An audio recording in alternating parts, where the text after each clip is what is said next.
Hi friends, welcome to SHAHNAZ Easy Tips. അപ്പോൾ ഇന്ന് ഞാൻ വന്നിട്ടുള്ളത് നമ്മൾ മാളിൽ നിന്നൊക്കെ കഴിക്കുന്ന അതേ സ്വീറ്റ് കോൺ എങ്ങനെ നമുക്ക് വീട്ടിൽ സിമ്പിൾ ആയി ഉണ്ടാക്കാം എന്നുള്ള ഒരു റെസിപ്പി ആയിട്ടാണ്. അപ്പോൾ നമുക്കിനി നേരെ റെസിപ്പിയിലോട്ട് കടക്കാം. ഇതിനായിട്ട് ഞാനിപ്പോൾ 3 ചോളകം എടുത്തിട്ടുണ്ട്. അപ്പോൾ നിങ്ങൾക്ക് എത്ര ക്വാണ്ടിറ്റി ആണോ വേണ്ടത് അതിനനുസരിച്ച് ചോളകം എടുക്കുക. ഇനി നമുക്കിതിൻ്റെ തൊലിയും ആ നാരൊക്കെ ഒന്ന് കളഞ്ഞ് വൃത്തിയാക്കി എടുക്കാം. ഇതാ ഞാനിപ്പോൾ എല്ലാ തൊലിയൊക്കെ കളഞ്ഞ് എടുത്തിട്ടുണ്ട്. ഇനി നമുക്കിതിൻ്റെ ഓരോ മണികളായിട്ട് സെപ്പറേറ്റ് ചെയ്ത് എടുക്കണം. കത്തി ഉപയോഗിച്ച് അല്ലെങ്കിൽ കൈകൊണ്ട് തന്നെ മണികളൊക്കെ ഒന്ന് സെപ്പറേറ്റ് ചെയ്ത് എടുക്കുക. ഇതിപ്പോൾ മണികളൊക്കെ ഇതുപോലെ സെപ്പറേറ്റ് ചെയ്ത് എടുത്തിട്ടുണ്ട്. ഇനി നമുക്കിതൊന്ന് വേവിച്ചെടുക്കണം. ഞാനിപ്പോൾ ഇത് കുക്കറിലിട്ടിട്ടാണ് ഒന്ന് വേവിച്ചെടുക്കുന്നത്. അപ്പോൾ കുക്കറിൽ ഒരല്പം വെള്ളവും അതുപോലെ ഒരു ലേശം ഉപ്പിട്ടിട്ട് വേണം നമ്മളിത് വേവിച്ചെടുക്കാനായിട്ട്. ഞാനിപ്പോൾ അതിൽ അത് കാണിക്കുന്നില്ല, അതുകൊണ്ടാണ് ഞാനിങ്ങനെ പറയുന്നത്. ഇതപ്പോൾ നമ്മുടെ ചോളമൊക്കെ കറക്റ്റായി വെന്ത് കിട്ടിയിട്ടുണ്ട്. അപ്പോൾ ഇത്രയും തന്നെ മതി. ഇനി നമുക്ക് ബാക്കി പരിപാടികൾ നോക്കാം. ഇനി ഇത് റെഡിയാക്കി എടുക്കാനായിട്ട് ഞാനിപ്പോൾ ഇവിടെ ഒരു പാൻ വെച്ചിട്ടുണ്ട്. ഇനി പാനൊക്കെ ഒന്ന് ചൂടായി വരണം. ചൂടായി വരുമ്പോൾ അതിലേക്ക് നമുക്ക് നമ്മുടെ ചോളകം വേവിച്ച് വെച്ചിരിക്കുന്ന നമ്മുടെ ചോളകം ഇട്ട് കൊടുക്കാം.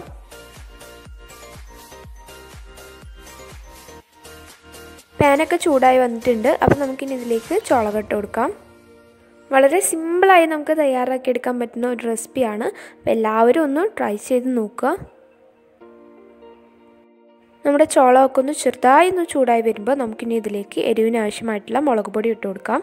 ഞാനിപ്പോൾ ഒരു 3/4 ടീസ്പൂണോളം മുളക് പൊടി ഇട്ടിട്ടുണ്ട്. അപ്പോൾ ഇതൊരു അല്പം കൂടുതലായി തോന്നി എനിക്ക്. അപ്പോൾ നിങ്ങളൊരു 1/2 ടീസ്പൂണോളം ഇടുക. പിന്നെ മുളകും പൊടി നമ്മുടെ എരിവിനനുസരിച്ച് മാറാൻ ചാൻസ് ഉണ്ടല്ലോ, അപ്പോൾ നോക്കിയിട്ട് ഇടുക. ഇനി നന്നായി ഒന്ന് മിക്സ് ചെയ്ത് കൊടുക്കുക. മുളക് പൊടിയൊക്കെ എല്ലാ വശത്തും എത്തുന്ന രീതിയിൽ നന്നായി തന്നെ ഒന്ന് മിക്സ് ചെയ്യുക. ഇനി ഇതിലേക്ക് ഒരു 1/2 മുറി ചെറുനാരങ്ങ നീരൊന്ന് പിഴിഞ്ഞൊഴിക്കാം. ഞാനിപ്പോൾ ഇത് മുഴുവനായിട്ട് ഒഴിക്കുന്നില്ല, ഒരു 3/4 ഭാഗത്തോളം ഒഴിക്കുന്നുണ്ട്.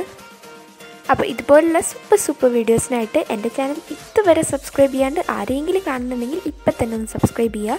കൂടെ വരുന്ന കുഞ്ഞു ബെൽ ബട്ടണും കൂടി മറക്കാതെ ക്ലിക്ക് ചെയ്യുക. ബെൽ ബട്ടൺ അമർത്തുമ്പോൾ ഓൾ എന്ന ഓപ്ഷൻ പ്രസ് ചെയ്യുക.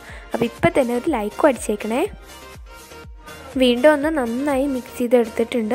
ഇനി ഇതിലേക്ക് ചേർക്കുന്നത് ഒരു 1/4 ടീസ്പൂൺ അളവിൽ ഗരം മസാലപ്പൊടിയാണ്. അപ്പോൾ അതും കൂടി ഇതിലേക്ക് ഇട്ട് കൊടുക്കാം. നല്ലൊരു മണം കിട്ടാൻ വേണ്ടിയിട്ടാണ് നമ്മൾ ഗരം മസാല ചേർക്കുന്നത്. വീണ്ടും ഒന്ന് നന്നായി മിക്സ് ചെയ്ത് കൊടുക്കുക. അപ്പോൾ ഇതുപോലുള്ള സൂപ്പർ വീഡിയോസിനായിട്ട് എൻ്റെ ചാനൽ ഇതുവരെ സബ്സ്ക്രൈബ് ചെയ്യാണ്ട് ആരെങ്കിലും കാണുന്നുണ്ടെങ്കിൽ ഇപ്പം തന്നെ ഒന്ന് സബ്സ്ക്രൈബ് ചെയ്യുക. കൂടെ വരുന്ന ബെൽ ബട്ടണും കൂടി മറക്കാതെ ക്ലിക്ക് ചെയ്യുക. ബെൽ ബട്ടൺ അമർത്തുമ്പോൾ ഓൾ എന്ന ഓപ്ഷൻ പ്രസ് ചെയ്യുക. അപ്പോഴാണ് ഞാനിടുന്ന വീഡിയോസിൻ്റെ നോട്ടിഫിക്കേഷനൊക്കെ കറക്റ്റായിട്ട് എത്തുള്ളൂ. ഇനി ഇതിലേക്ക് ചേർക്കുന്നത് ഒരു 2 ടീസ്പൂണോളം നെയ്യാണ്. ശരിക്കും ബട്ടറാണ് ചേർക്കേണ്ടത്. നെയ്യ് ഒഴിച്ചാൽ യാതൊരു കുഴപ്പമില്ല.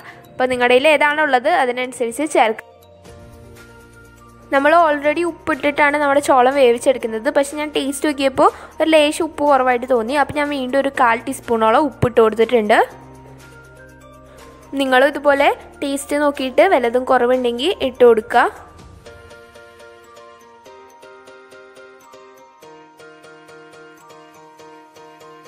അവസാനമായി ഞാൻ ഇതിലേക്ക് ഒഴിക്കുന്നത് ഒരു 2 ടീസ്പൂണോളം തന്നെ ടൊമാറ്റോ സോസാണ്. അതും കൂടി ഒഴിച്ചു കൊടുത്തിട്ട് നന്നായി ഒന്ന് മിക്സ് ചെയ്യുക. അപ്പോൾ ഇത്രയേ ഉള്ളൂ. വളരെ സിമ്പിളായി നമുക്ക് തയ്യാറാക്കാൻ പറ്റുന്ന ഒരു റെസിപ്പിയാണ്.